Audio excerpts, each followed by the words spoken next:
her family. They speak Spanglish, they're all different colors, which is really cool for our kids to see because they don't really look related, but we're all one big family. What's that? When your kids see people talking like you and looking like you, it makes them feel like they're a part of something bigger. It's helped them understand themselves, and we really love and appreciate that. You're watching New England Public Media, WGBY Springfield. This is the story of a woman trying to make it in a man's world. And the rest, as they say, is mystery.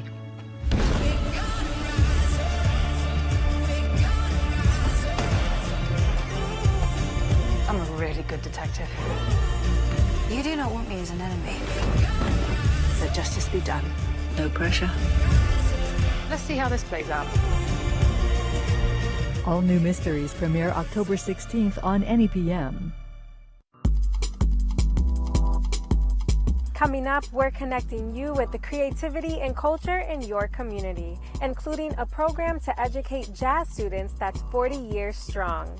There are a number of musicians here that have a passion for the music, and they cannot get that out of them. Local writers gather to share their passion. There's nobody else who understands there's voices in your head telling you stories that you have to put down on paper, which is literally how writers work, and that your characters will talk back to you. And a Hilltown farm celebrates 100 years.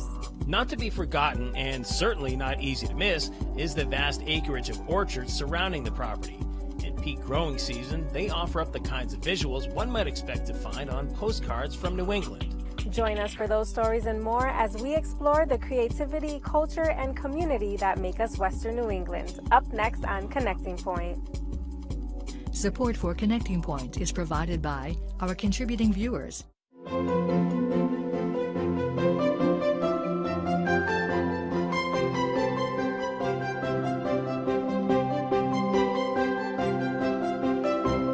Welcome, and thanks for joining us for Connecting Point, your source for creativity, culture, and community. I'm Saidalis Bauer.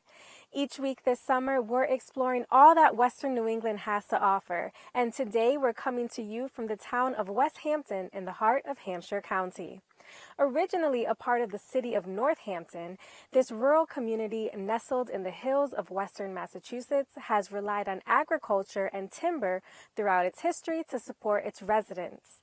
Today, this picturesque town is still home to several farms, and we'll learn more about one of them a little later in the program. But our first story today takes place in a different part of Hampshire County.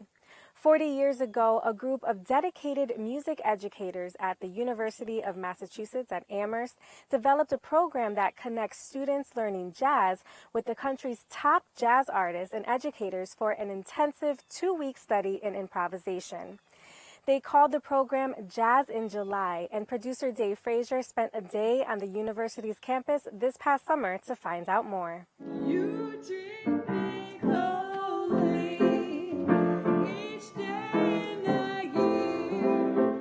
For 2 weeks this summer, the halls and auditoriums at the UMass Fine Arts Center were filled with rhythms, harmonies, and vocal inflections. Each room had its own jam session as students took part in group clinics, jazz theory, improvisation training, and ensemble coaching. There are a number of musicians here that have a passion for the music, and they cannot get that out of them. All right, Max gave up. Jeff Holmes is the artistic director of the Jazz in July program. He, along with other faculty, play an integral part by providing feedback and sharing their experiences with those in attendance. We're not expecting them to be necessarily at a particular rung. What it is to show them what they can do to go take that next step up. And you see the development through the 1 week if they only come for 1 week, but you especially see it if they stay for the 2 weeks. The program dates back to the early 1980s, when during his nearly 20-year leadership of the Fine Arts Center at UMass, Director Emeritus Dr. Frederick Tillis, along with other great musicians, wanted to ensure that jazz music had a place of prominence on campus, along with making it the center home to regular performances by world-class musicians. Jazz is, as Dr. Frederick Tillis used to say, is America's classical music, because it has its roots in the musicians that founded that language here. So it felt as though it was a perfect fit. The students, who are primarily high school and college age, get paired into small instrumental ensembles. Here they work on pieces of music that they will perform at the end of the week. Weldon Hendricks lives in Athol. I'm a master electrician. I have owned my own company, and after a career of doing that, I decided to take this guitar playing as far as I could get it. You don't walk away with anything. It's not magic. You don't come here and become a jazz cat, okay? They give you the ammunition. Susie Johnson is from Lunenburg, and this was her third year attending. As far as just playing with people itself, like during like the combo rehearsals and big band rehearsals, I just love that. Like, I'm just so like in the moment and just enjoying myself, and yeah, I just love playing music. The Vocal Jazz Soloist program offers singers a supportive environment to explore concepts of jazz phrasing and rhythms, as well as vocal improvisation and scat singing. Vocal participants rehearse and perform with a faculty trio. Beatrice Cody discovered her love of singing just recently. I discovered my passion for singing in 2017, which was rather late. I'm 50 now, so that was late in my life. Discovering singing really aligned me as a human being. I discovered my voice in many areas. I suddenly found that I was able to express myself where I was afraid to speak up at other times in my life before I discovered singing. So in an interesting way, it kind of was the missing piece for me.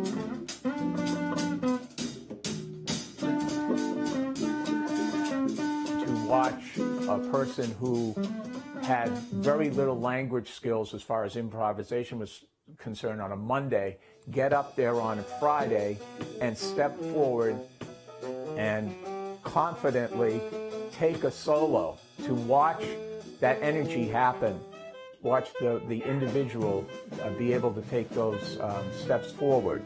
It's quite an accomplishment. That's the reward for me most of the time, is just to see how much they grow and how much it becomes their own individual story for us to listen to and share.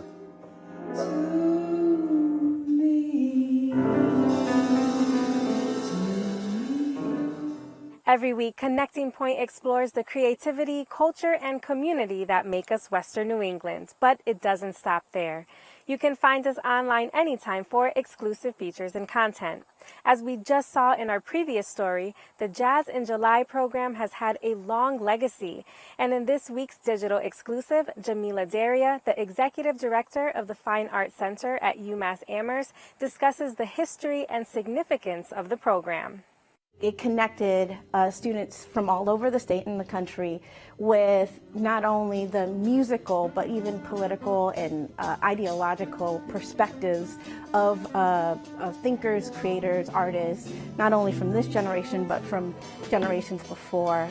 You can find that digital exclusive online right now at nepm.org/connectingpoint. Back in 2017, author Susan Buffum and her daughter Kelly decided to start a local writing group called the WhipCity Wordsmiths. Since then, the Westfield-based group has grown from just a few participants to more than 100 members. They meet monthly and offer writers support and a chance to share their work with others who have a passion for the craft. And I spoke with Kelly Buffum to learn more. They wanted a writing group back in town, so I'm like, you want to do this? You want to do this? Do you want to do this? They're like, okay, we'll try it. We'll see what happens. And the response was much bigger than we expected. And let's talk a little bit about that response, because I read that in 2020, the group grew to 95 members. So what did that feel like for you guys, and how has it been going? We're good. I think we're up like 125 members now. People all over. Amazing group of people. Very different backgrounds, very different types of writers. Yeah, and that's one of the things that I was going to ask you about, because I think it's really cool and interesting that you welcome writers from all different types of backgrounds. So tell me a little bit about the people and the participants. I know you have over 100, so it's hard to say, but what are some of the types of writers that you have in the group? Yeah, well, we see everybody a different amount throughout the year. Some people you see a lot, and some people you hear from occasionally online, and some people will show up for an event and you'll see them not again for the rest of the year. But we have both fiction and nonfiction writers. We have a couple poets, mystery, horror, sci-fi, fantasy, mainstream fiction, memoir, genealogy, you name it, we probably have somebody who writes it. When I was setting up this interview with you and your mom, the one thing that really fascinated me is that you both have separate full-time jobs, and writing has kind of really become your hobby, but you both are published authors with works. So tell me, what is it about writing that you really connect with and that you love? Where does that passion come from for you? I like making stuff up, I guess. I'm usually always telling myself stories. Whether or not they ever get written down is up for debate. I guess it's an escapist type of thing. Make whatever world you want with whatever rules you want. And the WhipCity Wordsmiths meets monthly at different locations in Westfield. So tell me, what is the atmosphere like in that group, in the session? What goes on in there? Been meeting fairly consistently at the library now, which is nice.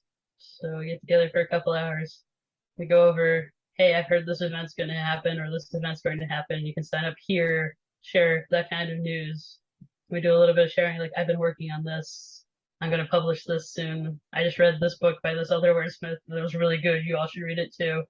Ask for feedback and advice. You can read a piece and get feedback. You can go, I have this idea, but I don't know where to go with it, and get advice. You can find beta readers. We have people who have helped each other get through Createspace, now Kindle Direct Publishing. Recommend small print publishers, all kinds of good things. And I know that one of the goals of this writing group is to support one another on each of your writing journeys. So what is some of the growth that you've witnessed with the participants, and maybe even within yourself? Seen several people publish their first book. Went from sharing, I'm nervous, what do you think of this, to, okay, I've got this draft, does anybody want to beta read it, to, hey, I'm going to publish it, you can come to my author event next month, which has been great. So there's been a couple people who've done their first works. Over time, we've watched people become more comfortable with each other and interact, more willing to share. You'll have people that don't talk for their first 3 or 4 meetings, and then they'll come in and they'll share a piece, and they'll connect with somebody else in the group, and they'll get together outside of the meetings and work on their projects. And to that point, I read in one of your blogs that no one understands a writer like another writer. And I thought that was really, like a nice comment. So talk to me about some of the challenges that you experience as a writer, and how a group like this can really be beneficial. Yeah, there's nobody else that understands. There's voices in your head telling you stories that you have to put down on paper, which sounds not good. To anybody who's not a writer, it makes you sound a little bit crazy, but that's literally how writers work, and that your characters will talk back to you and put up roadblocks. But sometimes just talking through what you're trying to do with a story and what the problem is with somebody else who understands, I can go back to, why don't you try this? And like, no, that's not right. How about this? It's still not quite. And then how about that? Oh, that sounds good. Yeah, I can imagine that type of collaboration is unmatched, when as to writing by yourself. And it made me think about the growth that I mentioned earlier during 2020, which was the start of the pandemic. So during the pandemic, was this group like exactly what people needed? Was it really helpful to kind of deal with all of the emotions and everything that was happening?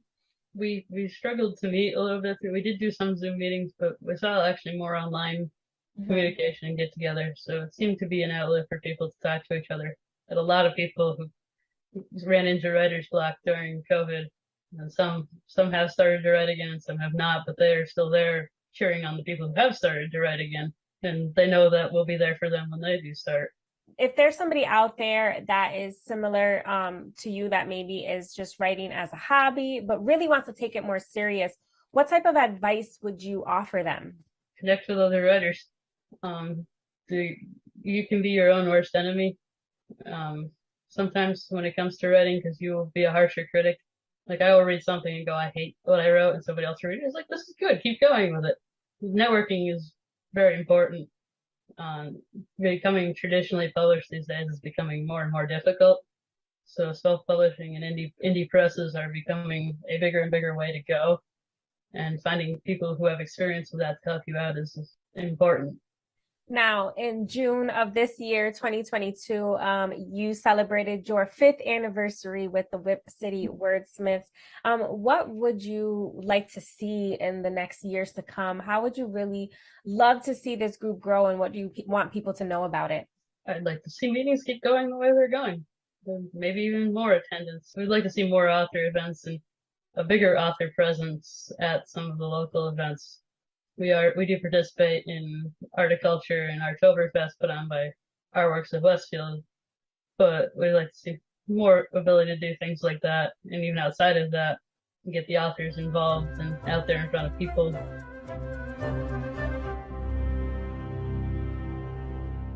We've been coming to you today from beautiful Westhampton, one of the many hilltown communities spread throughout rural western Massachusetts. The Hilltowns are well known for their farms, and our next story is about one that's been around for a long time. This year marks the 100th anniversary of Outlook Farm in Westhampton, and is also the 60th anniversary for its current owners, the Morse family, who purchased the property in 1962. The farm, which has adapted to the ever-changing economic landscape through the years, also serves as a community gathering spot, as Connecting Point's Brian Sullivan discovered when he stopped by recently. This little farm stand on the corner of Southampton Road and Route 66 in Westhampton has been an enduring landmark since 1922. Since being purchased by the Morse family in 1962, it's enjoyed 6 decades of success under that one family, and done so while converting from what was primarily an animal farm with orchards to the fruit and vegetable farm we see today. Back in the early 80s, pretty much, the state and whatnot promoted the idea of farms diversifying. And at that time, I think it was when we first got into the breakfast and lunch thing out front, along with expanding the deli. We had our meats going anyway, primarily pork in the early days. And then we expanded the operation into all cuts of meat. We have our produce.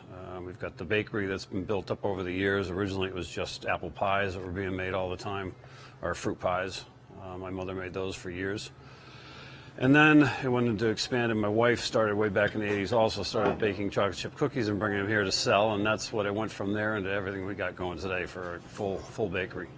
Those baked goods, breakfast treats, and coffee are quite the drawing card of this family barn and eatery that's managed to maintain its authentic rustic charm after all these years. And in a town with a population of just over 1,600, saying that this is the local hangout probably isn't too much of a stretch. I have a small roofing business, and I meet my guys usually on the jobs, which are nearby here, and I live down the road, so I come here and get my coffee and maybe a donut or whatever else, and maybe sometimes get those guys a muffin or a donut and coffees, and just head to the job. We came here to Westhampton in 1977. My husband worked for Mass Electric, and so this was the coffee place to come and to meet people. And then in the 1990s, I came to work for Brad's dad, Dave Morse, and been coming back ever since. In the last several years, there have been several people at the same table, and they're all retirees, retired teachers, retired nurses, and husbands that put up with all of us. Not to be forgotten, and certainly not easy to miss, is the vast acreage of orchards surrounding the property. In peak growing season, they offer up the kinds of visuals one might expect to find on postcards from New England. The family at Outlook Farm owns 40 acres of land, 30 of those behind the barn. The other 10 are across the street here in these apple orchards. But overall, they manage 60 acres of property. That includes apple and peach trees about a half-mile up Southampton Road in that direction, and some blueberry fields about a mile and a half down Route 66 in that direction. But while the bushes and trees may have an abundance of berries and fruits ripe for the picking, Outlook Farm faces the same dilemma as so many other small businesses nowadays, and that is finding employees to do the work, or in this case, do the picking. We're running very, very short in the fields. Nobody to pick apples right now. We're still working on that. In the store, it's the same thing. We lose our college kids this week, and it's going to be down to hardly anybody to service the store, so it's really tough as far as employees go. That's the hardest part of it all. Outlook Farm continues to chug along, though, by adapting to the times. In this case, it meant turning the former slaughterhouse into a brew house, or using their surplus to make their own wines, keeping the produce local if it's not grown here on site, and having a fully functioning butcher shop for fresh local meats. Whatever it takes to keep money in the till. We just make the changes through the years that we needed to make to just keep things running for the best and hopefully keep trying to make some money.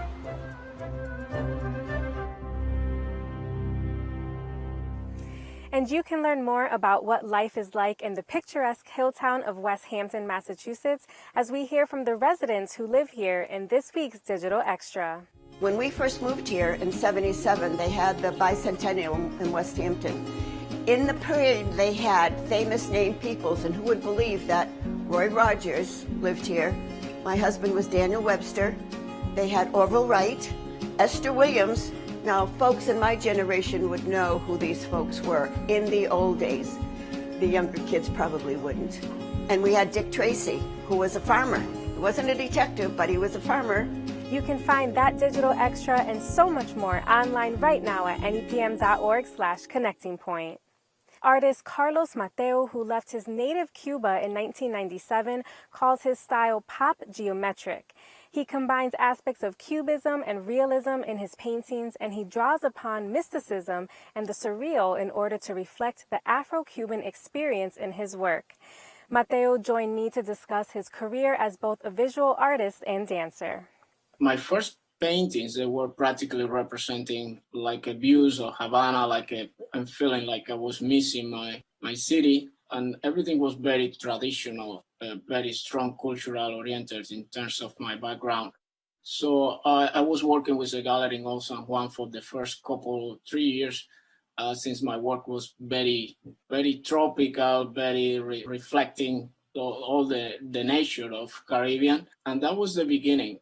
Throughout your life, you have had a combination of formal art studies and completed your art education at the renowned San Alejandro National Academy of Fine Arts in Havana.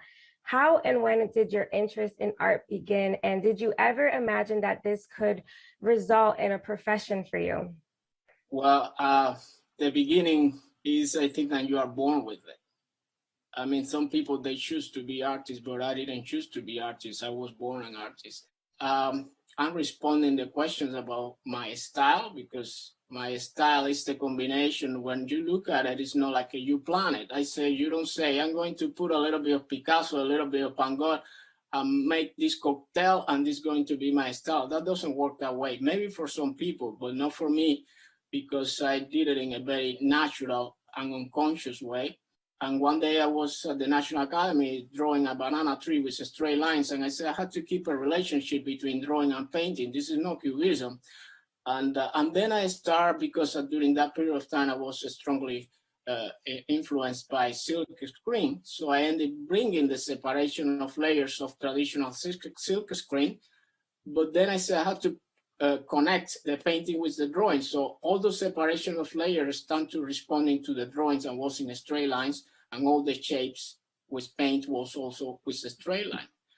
And that was the beginning of what I define my style, is the combination of the experiences that you have in your life. In addition to being a visual artist, you are also a professional dancer, having learned how to dance from your grandparents. How do these two art forms intersect and influence each other for you? Well, I never saw that I'm going to be on a stage dancing. That was not my goal. The thing is, you see that I see that I have a talent, and I say I'm a painter, and I stop saying that I'm a painter. I'm saying that I'm an artist, and an artist cover the whole spectrum, cover theater, cover writing, cover many different things.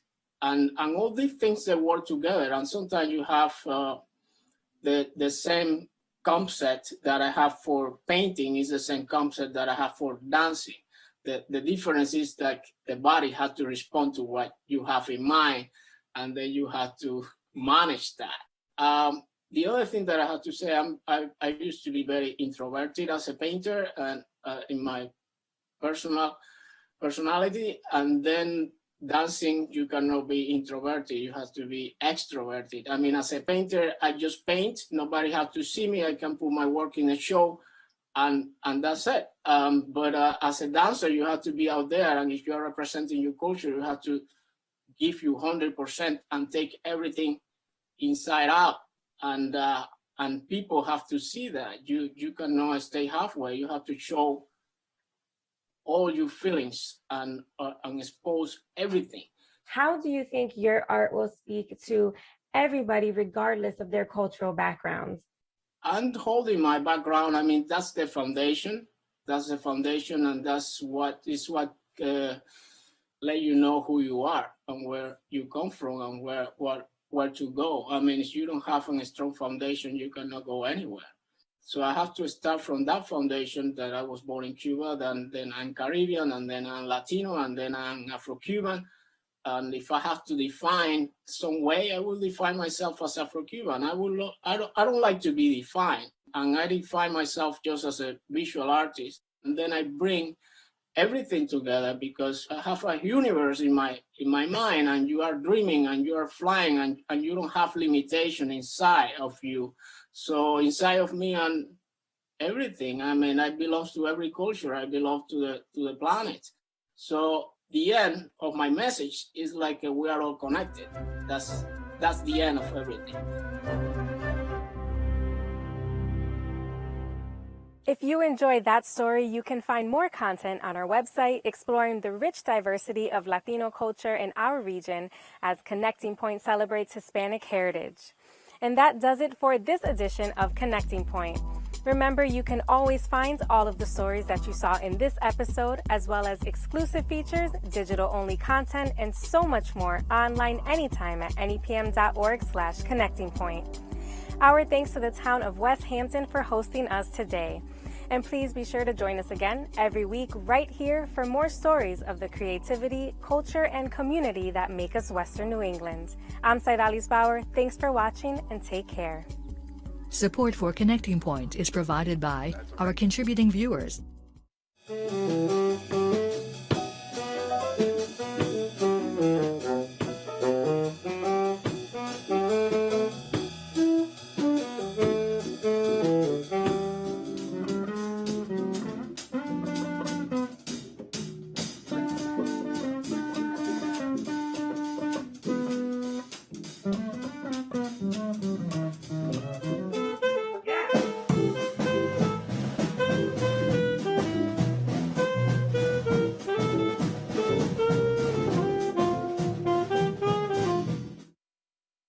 Who is the Dark Lady of Shakespeare's sonnets?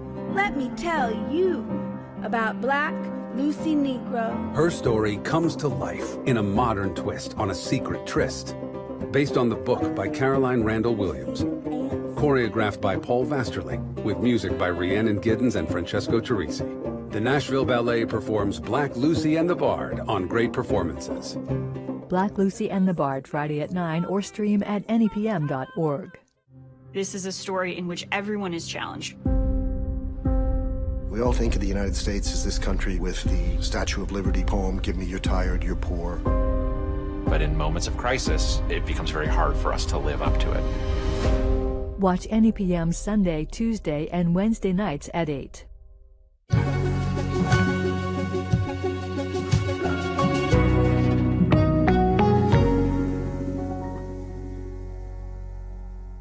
Con nuestra rica cultura hispana y latina aquí en el oeste de Nueva Inglaterra, NEPM honra la herencia hispana este otoño y durante todo el año. Vea en NEPM en vivo o en línea en cualquier momento las historias locales que exploran nuestra diversa comunidad creativa en Connecting Point, una celebración musical del Día de los Muertos o una película sobre peloteros cubanos persiguiendo sus sueños en Estados Unidos. Encuentre estas historias además de documentales de audio y música latina de todo el mundo en nepm.org.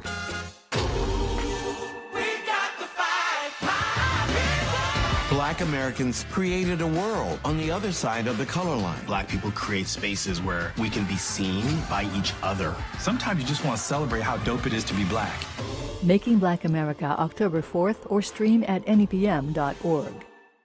I'm Molly Kagan. And I'm Karen Curran. Public media plays a unique role getting past the noise of today's world, bringing us stories about real life, reminding us of the strength, beauty, and resiliency of the human spirit. As financial planners, we know everyone has their own story. That is why Curran and Keegan are proud sponsors of this year's NEPM Valley Voices Story Slam.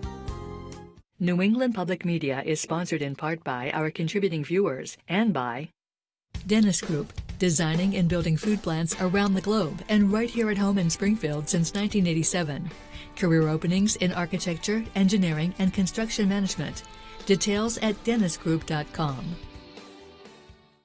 You're watching New England Public Media on WGBY Springfield.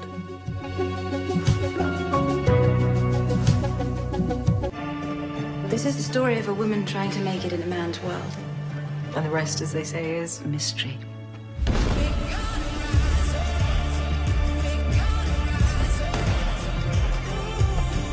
I'm a really good detective. You do not want me as an enemy. Let justice be done. No pressure. Let's see how this plays out. All new mysteries premiere October 16th on NEPM.